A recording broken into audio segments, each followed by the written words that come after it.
Lasers.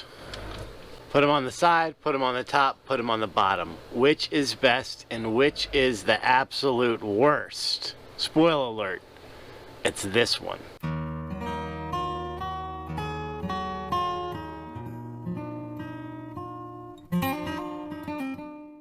What's going on, guys? G2 here. Welcome back to the bench. And I did a video a while back about placement of your red dot and why, for me, placing it forward is the best solution. Now, as with all the videos, a lot of this is based on personal preference. However, when I do offer up my opinion, I will give you evidence to support what I'm saying. I won't just tell you this is the wrong way and that's it. I will give you options and evidence for you to make up your own mind. So today what we're talking about, lasers and flashlights. So whether it's whatever light you got, this is cheap junk. Like, I don't run any of these, so with the exception of my pistols, so I don't really have anything quality for a laser or a flashlight for an AR because I just don't run it. People love to run stuff on the sides of their AR, specifically the lasers. And I'm going to show you guys in a minute why this is the absolute worst place to put a laser on your AR. Of all the options you have for mounting, this right here is the worst. Hands down, guaranteed, and I'm going to show you why. Okay, so we're going to diagram this first because I like visual representations of what I'm trying to convey, and then I'm going to show you in a real world practice exactly what I'm displaying to you right here. We'll call this our bullet path. Remember, we're working in trajectories here, so I understand why bullet paths in an arc, but when you're looking at it straight down, the bullet path for the most part is straight. Yes, there may be a little curve left or right, but we're going to ignore that for the moment. Let's say we have a target here. We'll call this 50 yards. We'll call this 100 yards. And we'll call this 200 yards. Not to scale, you know, let's just purely reference point. And we're going to zero that laser. When you zero it, you're going to zero it. I guess I would zero it a lot shorter than this, but let's say we zeroed it to 50 yards. Now remember, lasers run in a straight line. Now what you can see is that laser runs in a straight line from the emitter to the target. If we were to go past that along the same line, that line continues to extend because physics doesn't stop just because we want it to. So at 50 yards, if you were using this laser, you would be dead on target, right? This would be a hit. Down here, now we're hitting way to the left, and down here, we're even further to the left. So as you increase distance, your laser will continually be off target while your path remains the same. This is why mounting a laser on the side of your gun, rifle, pistol, is the worst thing that you can possibly do, because you're now taking into effect left and right movement or windage. Okay, when you're aiming at a target, okay, the last thing you want to worry about is missing here and here. So putting that laser on that side, you now have to mitigate aiming to the left or the right to compensate for your laser's aim point, so to speak. So if you zeroed this at 25 yards and you had this on the right hand side, okay, so let's pretend, let's make this 25 now. When we go out to 50, we're way off. You're not even hitting this target, you're hitting over here. You've totally missed the target.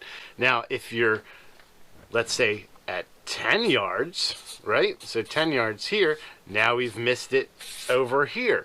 So the level of accuracy decreases when you have this on the side. Now, inversely, why putting the laser on either the top or the bottom of your rifle is ideal is because you stay in line that bore.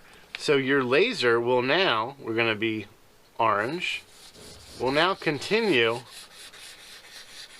along the same path as your bore. So one thing is guaranteed.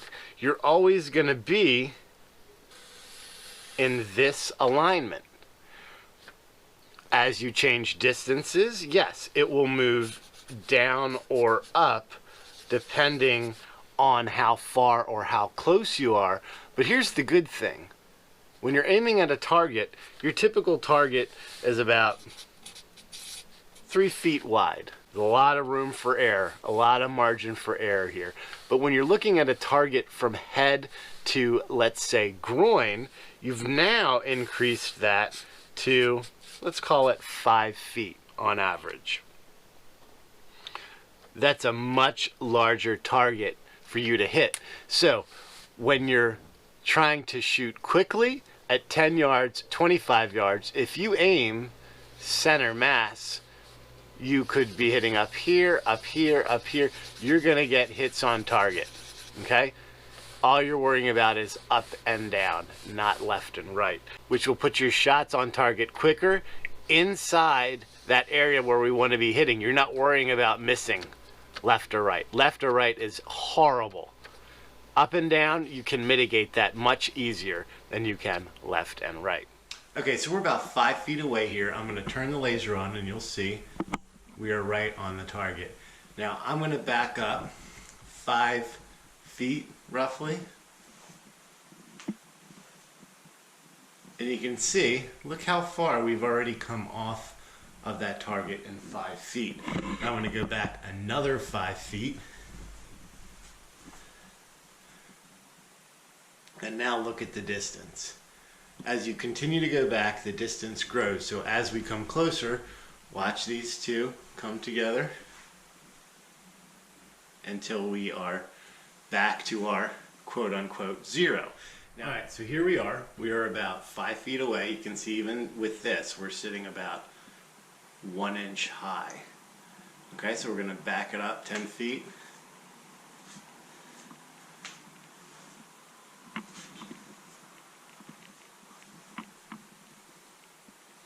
And look at the distance. So now all we have to do is worry about up and down.